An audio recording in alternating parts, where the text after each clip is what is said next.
Good morning everyone. आज का जो हमारा टॉपिक है वो है ट्रेडिशनल फैमिली लाइफ साइकिल।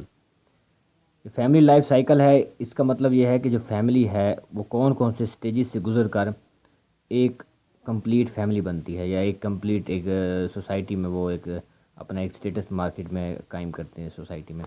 तो जो फैमिली लाइफ साइकिल है बेसिकली वो एक जो इंडिविजुअल पैदा होता है और जब तक वो यंग होता है, फिर वो मैरिड होता है, फिर वो ओल्ड होता है, फिर वो डिसीज हो जाता है, फोत हो जाता है वो बेसिकली। तो उसके वो कौन कौन से स्टेजेस से गुजरता है वो है traditional family life cycle stages. 5 stages है बेसिकली। पहला है बैचलरहुड, दूसरा हनीमूनर्स, तीसरा है parenthood, post parenthood and dissolution. ये बेसिकली उन्होंने डिस्कस किया हुआ है अमेरिकन सोसाइटी को। अमेरिकन सोसाइटी के कॉन्टेक्स्ट में ये बुक, क्योंकि अमेरिकन राइटर्स की है तो उन्होंने अमेरिकन कॉन्टेक्स्ट में इसको डिस्कस किया हुआ है। हमारे यहाँ थोड़ा सा सिनेरियो डिफरेंट होता है, वो भी मैं आपको बताऊँगा। तो सबसे पहले जी बैचलरहुड। बैचलरहुड में उनका भी हमारा सेम सिचुएशन होती हैं। बैचलरहुड में जो होता है इंसान की जो परचेजेज़ होती हैं वो जस्ट उसके अपने लिए होती हैं। परचेजेज़ आर फॉर ऑन, अपने लिए सारी परचेजेज जो वो कमाएगा अपने ऊपर खर्च करेगा अपने उसकी, क्योंकि फैमिली ज़ाती फैमिली नहीं होती। वालिद पेरेंट्स तो होते हैं, लेकिन अमेरिकन सोसाइटी में जब एक बच्चा जवान होता है तो उसके पेरेंट्स उसको अपने से अलग कर देते हैं। वो बच्चा खुद कमाता है, खुद अपने अर्निंग करता है किसी न किसी फील्ड में जाके, और ख़ुद ही अपने आप को सर्वाइव करने के लिए अपने जो उसकी परचेजेज होती हैं अपने क्लॉथ्स पे लगाता है, अपने क्लॉथ्स लेता है, अपनी एंटरटेनमेंट के लिए पैसा रखता है, और इस तरह के जितने भी उसके एक्सपेंसेस हैं सारे वो अपने ज़ात के लिए करता है उसका, क्योंकि आगे पीछे का कोई नहीं होता बैचलरहुड में अमेरिकन सोसाइटी में। हमारे यहाँ तो जब हम एक बच्चा बैचलर होता है, जब वो कमाने लगता है तो अपनी फैमिली को भी सपोर्ट करता है, अपनी बहनों को, भाइयों को, वालिदैन को, सबको सपोर्ट करता है। लेकिन वहाँ पे ये होता है कि जब एक बच्चा बेसिकली टीन एज में पहुँच जाता है और यंग हो जाता है तो वो कॉलेज लाइफ, स्टडी लाइफ, सब कुछ वो खुद ही मैनेज करता है। उसके क्लॉथ्स, उसकी कॉलेज एक्सपेंसेस, उसकी यूनिवर्सिटी के एक्सपेंसेस, सब कुछ वो खुद ही बेयर करता है, खुद ही कमाता है। चाहे वो बेसिकली मेल हो या फीमेल, सबका अपना एक अलग इंडिपेंडेंट सिस्टम होता है। नेक्स्ट है जी हनीमूनर्स। हनीमूनर्स में टू फैमिली, इसको बेसिकली कहते हैं two family system. Two family system क्या है कि फैमिली के 2 मेंबर्स बन जाते हैं। पहले तो एक ही बंदा बैचलर होता है, अमेरिकन कंटेक्स्ट में बात कर रहा हूँ। हनीमूनर्स में उसकी फैमिली के 2 मेंबर्स बन जाते हैं। एक होता है जी हस्बैंड, एक होती है वाइफ। हस्बैंड की जो इनकम है और वाइफ की इनकम दोनों कंबाइंड हो जाती हैं। हस्बैंड और वाइफ, क्योंकि अमेरिकन सोसाइटी में सब कमाने वाले होते हैं, यहाँ पे भी कई लोग कमाते हैं, लड़कियाँ भी कमाती हैं, लेकिन वहाँ पे ये होता है कि 2 फैमिली इनकम होती है और उसमें हस्बैंड और वाइफ की जो इनकम होती है वो कंबाइन हो जाती है। कभी हस्बैंड कुछ परचेजेस कर लेते हैं वाइफ के लिए, कभी वाइफ हस्बैंड के लिए कुछ परचेजेस कर लेती है। तो बेसिकली उनके जो कंजम्पशन पैटर्न है ना, क्योंकि हम कंज्यूमर बिहेवियर की बात करें तो उनके कंजम्पशन पैटर्न डिफरेंट हो जाते हैं हनीमूनर्स में। बैचलरहुड में अपने लिए परचेज़ करना है, जो खाना है, कमाना है, कपड़े, जूता, एंटरटेनमेंट जो भी करना है अपने लिए, अपने कॉलेज की फ़ीस देनी है, खुद देनी है। हनीमूनर्स में ये होता है कि दो टू फैमिली इनकम होती है, एक दूसरे पे दोनों डिपेंड करते हैं। कभी वो कुछ कर देता है, कभी कुछ वो कर देती है, कभी वो कुछ एक्सपेंसेस बेयर कर देती है, कभी कुछ वो एक्सपेंसेस बेयर कर लेता है। तो इसका ये बेसिकली क्या है कि एक इंसान की जो कंजम्पशन पैटर्न है वो यहाँ पे आके चेंज हो जाते हैं कि पहले हम इंडिपेंडेंट थे, अपने ऊपर ही खर्च करते थे, अब हमारे हनीमूनर्स हैं तो हम अपनी वाइफ पे भी खर्च करेंगे, और जो वाइफ है वो अपने हस्बैंड पे भी खर्च करेगी। तो ये 2 फैमिली इनकम है। यहाँ पे इनको अपने एडजस्टमेंट के लिए बहुत ज़्यादा पैसे की ज़रूरत होती है, अपने लिए, अपने घर, अपना एक स्टेटस, गाड़ी, बंगला वगैरह। तो इस स्टेज पे आके उनकी एडजस्टमेंट पे बहुत ज़्यादा एक्सपेंसेस होते हैं। एडजस्टमेंट एक्सपेंसेस क्या होते हैं, इस स्टेज में आके इंक्रीज हो जाते हैं, एडजस्टमेंट एक्सपेंसेस बढ़ जाते हैं बेसिकली। ओके, क्योंकि जब बंदा बैचलर है तो वो हॉस्टल में भी रह लेगा, कहीं पे भी रह लेगा, लेकिन जब उसकी फैमिली फैमिली हो जाती है, हनीमूनर हो जाता है, तो उसको एक हाउस, एक कार, एक सिस्टम, उसको प्रॉपर एडजस्टमेंट की ज़रूरत पड़ती है। नेक्स्ट है जी पेरेंटहुड।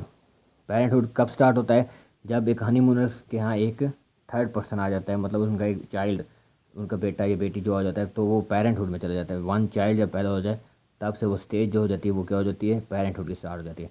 जब ये वन चाइल्ड आ जाता है तो इन दोनों की जो कंजम्पशन फिर चेंज हो जाती है, इनकी कंजम्पशन में चाइल्ड एक्सपेंसेस भी आ जाते हैं। तो इनकी जो कंजम्पशन पैटर्न्स हैं वो 2 कंजम्पशन पैटर्न अब 3 कंजम्पशन पैटर्न्स पे आ गए हैं।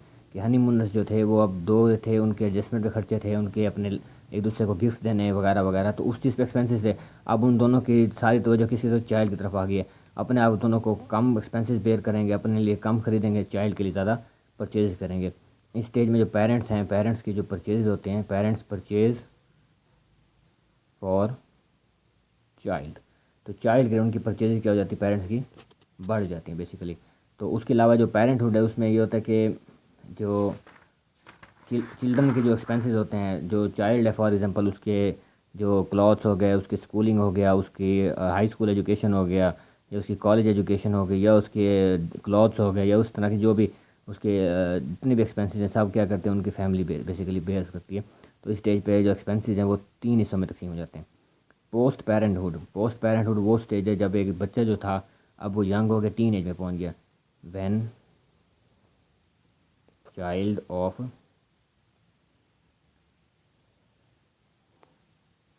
Parents got teen age, it is post parent. इसका ये फ़ायदा है कि पोस्ट पेरेंटहुड बन जाएगा, बच्चा जो है अब उसके एक्सपेंसेस वालिदैन बेयर नहीं करेंगे, अब वो अपने एक्सपेंसेस खुद बेयर करेगा। Child bear all his expenses. Okay, अब चाइल्ड अपने सारे एक्सपेंसेस खुद ही बेयर करना स्टार्ट है पोस्ट पेरेंटहुड।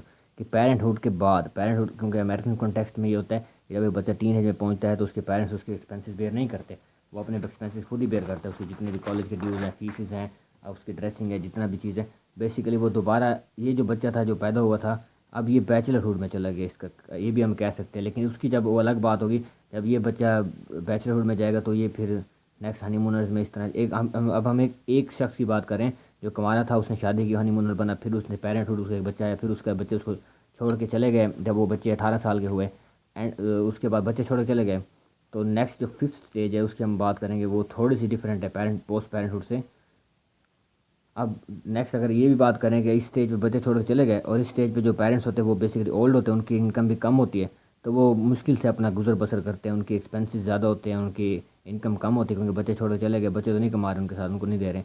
तो वो अपने एक्सपेंसेस जो उनकी जो सेविंग्स फॉर एग्जांपल होती है बचपन में, इनकी पेरेंट्स की जो सेविंग होती है पूरी होल लाइफ की, वो अपने ऊपर एक्सपेंसेस करते हैं, अपने ऊपर वो खर्च करते हैं। अगर उनका कोई बिज़नेस है वो तो वेल एंड गुड, अगर बिज़नेस नहीं है जो उनकी सेविंग होगी वो उनकी अगर नेक्स्ट की जो उनकी लाइफ होगी, ओल्ड ओल्ड एज की जो लाइफ होगी, वो उनके ऊपर एक्सपेंसेस वो बेयर करेंगे जो उनकी सेविंग होगी। लास्ट स्टेज है डेजोल्यूशन। डेजोल्यूशन में क्या होगा कि स्पाउस की डेथ हो जाएगी। स्पाउस कहते हैं जी, जिस तरह औरत है तो उसके लिए मर्द उसका स्पाउस है, जो उसका हस्बैंड है, और हस्बैंड है तो उसके लिए वाइफ उसकी स्पाउस है। स्पाउस डेथ अकर्स, स्पाउस की डेथ हो जाएगी तो क्या हो जाएगा, वो बंदा डेजोलूट हो जाएगा, अकेला हो जाएगा, सिंगल रह जाएगा। तो जब वो सिंगल रह जाएगा फिर उसकी क्या होगा, उसकी सर्वाइविंग के लिए शायद वो हो सकता है कि एक और शादी कर ले, या हो सकता है कि वो फिर अपने सारे जो तवक्कुआत हैं वो अपने बच्चों से मुनक्किद कर ले, लेकिन बच्चे तो फिर उसके साथ नहीं है अमेरिकन कॉन्टेक्स्ट में। तो वो बंदा बेसिकली क्या हो जाता है, अलग हो जाता है, सिंपल हो जाता है, सिंगल हो जाता है। जिस तरह पहले बैचलरहुड में था, अब वो दोबारा इस तरह समझ लेके बैचलर स्टेज पे आ जाता है। अब उसकी सारी परचेजेस किसके लिए होगी, उसके अपने लिए होंगी। All purchases are for himself, all purchases are for himself.